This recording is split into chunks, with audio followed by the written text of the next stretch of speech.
The next question goes to Ms. Towner.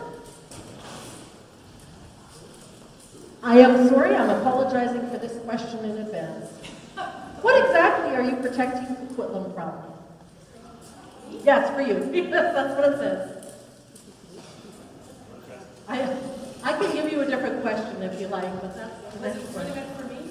Yes. It's not my slogan. Protect Burquitlam is not my slogan. The question is, how am I protecting?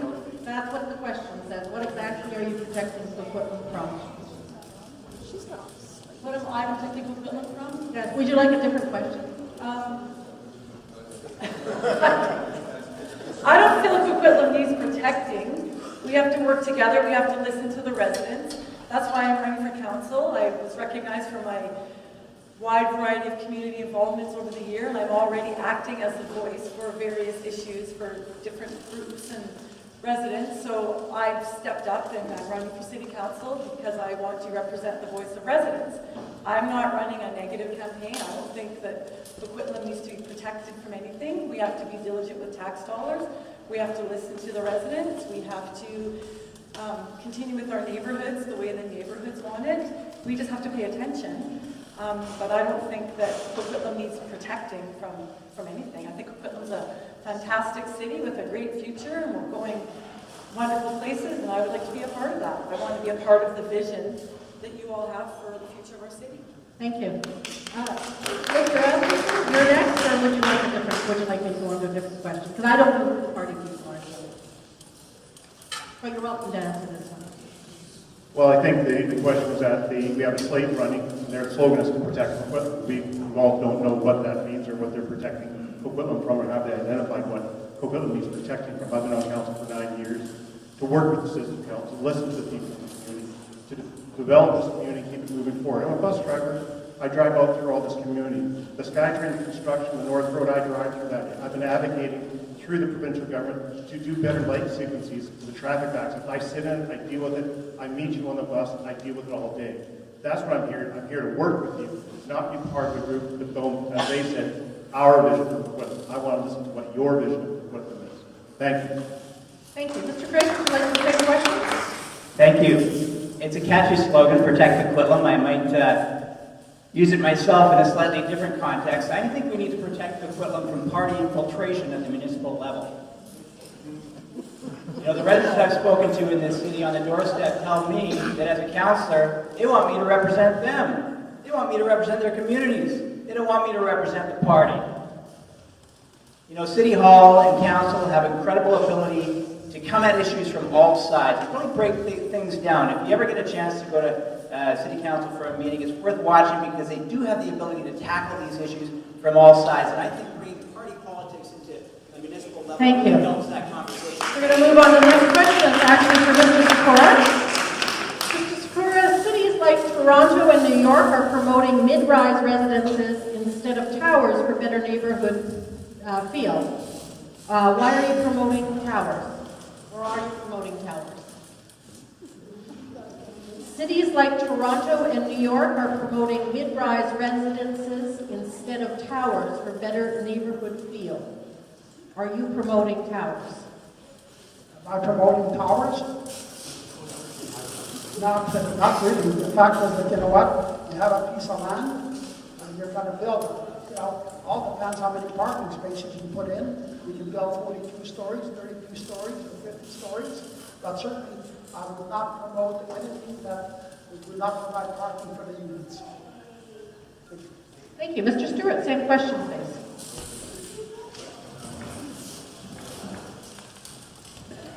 I'm not promoting high-rise. I think I'm promoting really good neighborhoods. The challenges around SkyTrain stations and rapid transit stations, and there is no city in the world that promotes low-rise around rapid transit stations because you need to put density near stations in order to make the entire transit system work, in order to try to encourage single-car families.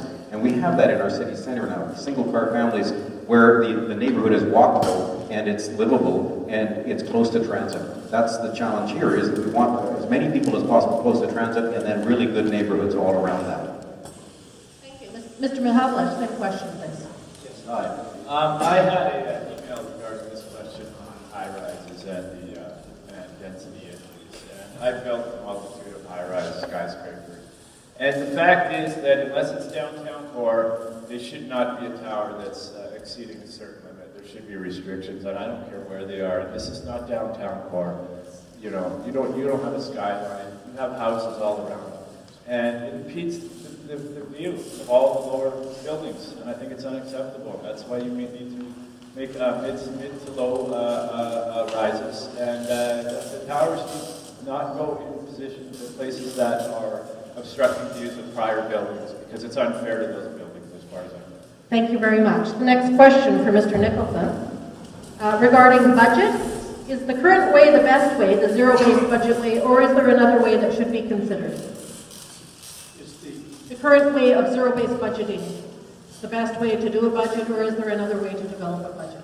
Well, first of all, the current way is not zero-based budgeting. Zero-based budgeting is a hugely time-consuming process that doesn't really get you any better results than the process we use now, which is regular cyclical reviews of every area of the budget to ensure that we're spending our money as carefully as possible everywhere, and very close scrutiny of every change in the budget that comes before us from year to year, including making sure that when there's a requested increase in the budget, we want to spend some more money over here. Where does that mean we don't need to spend money anymore? Where are the consequent savings, and make sure those are brought into account as well. Thank you. Thank you, Mr. Hodge. Yeah, the problem with the zero-based budget is you have to go back each year and start at square one. I do believe that what you do need to do is you need to go into each budget on a regular basis and see if what we're spending last year is still appropriate this year. I think that we've done cyclical reviews, but I'd rather that they focus a little more on the financial side. And the other thing is I think we need to look at a stop-do list, and that's something that we've been doing in the past, and we just started that. And I think that that's where we need to go with this, is look at where we're spending our money, and do we still need to spend it just because we have in the past. Thank you, Mr. O'Neill. Thank you very much. I had just written down stop-do list on my list of things to mention. Hey, in the 3 years before I got on council, the average budget increase was 5.08%. In the 3 years since I've been on council, the budget increase has gone down every year. I think we're doing a pretty good job. Rome wasn't built in a day. We're not going to get down to negative tax increases right away, but we are moving in the right direction. As these two gentlemen said, the system is working pretty well as it is. We're moving in the right direction. Thank you. Thank you. The next question will be for Mr. Shen. We've got a lot of young kids here from CMHA, and they're here to find out if there will be more arena space coming up in the future. Getting up really, really early, given enough hockey time. I do think that we need more arena space in Burquitlam, but how are we going to do it is the million-dollar question. No pun intended. At City Hall, what they like to do is they have a reserve, and then they're going to start building the building. What I think we should do is we should take advantage of the DCCs and use that money to build amenities. In addition, I work for the federal government. I know that there are pools of money available, such as the federal gas tax, that we can use to build infrastructures. The federal government wants to build infrastructures. Let's have that money come to Burquitlam, and so that we can enjoy it, and we don't have to raise taxes to build our amenities. Thank you very much. Mr. Kim?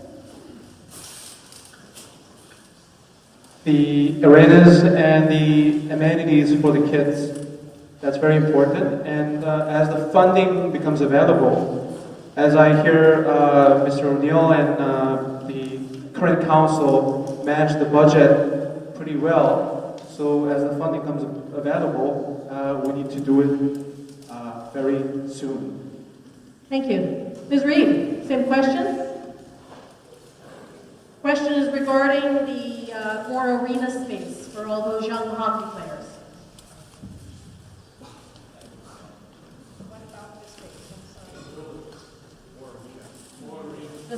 The city of Burquitlam plans to build more arena space. Oh, we absolutely have to plan more arena space, but we've got lots of things on our priority list, and one, of course, being a beautiful center right here in your community, because it's been long overdue. But a new arena, absolutely on the top of my list. Only something large that can be a tourism attraction as well. Don't want to build something and have it sitting empty half the time. You need to fill it 24 hours a day. Thank you. And this is we're coming up to the last row of questions here. So, Ms. Nair, would you support parking fees for Foyer Recreation Center? Parking fees for the rec center of Foyer? Parking fees? Yeah, that's a tough question. No, I don't support parking fees. That's it. Okay, Mr. Martins. Same question? It's not a tough question. No, I don't.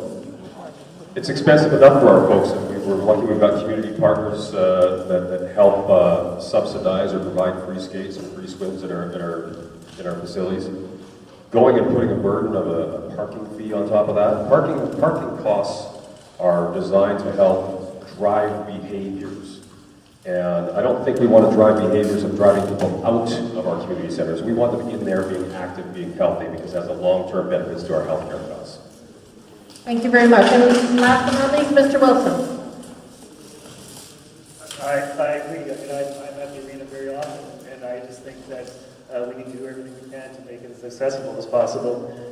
So I definitely would not be in favor of parking fees. I've never heard that being discussed, and it doesn't make any sense for you, definitely. Thank you very much, and thank you to everybody for answering the questions tonight. We are going to have closing remarks. I will remind everybody to keep it to 30 seconds. We're going to start with Mr. Kim. We're going to move all the way down the line.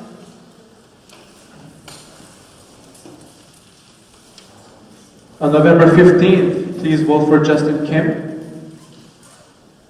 It is not necessary to increase tax if the city is managed well and there are no cuts to the existing services.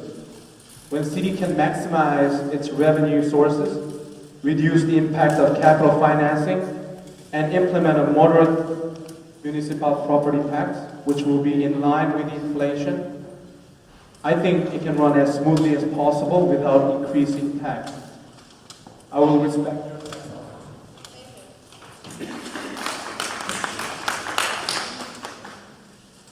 Thank you. I've been mayor for 6 years, 2 terms, and I find it ironic because, for example, on the Monster House issue, I get blamed for the Monster House issue, and yet I remember about 15 years ago going to the mayor of the day, 20 years ago, and saying the proposals to saddle monster houses aren't going to work. They didn't work, and now it comes to us to try to fix that. Similarly, park dedications didn't happen in the 80s and 90s. The parks weren't acquired in the 80s and 90s. The community centers weren't built in the 80s and 90s. We're trying to get them done.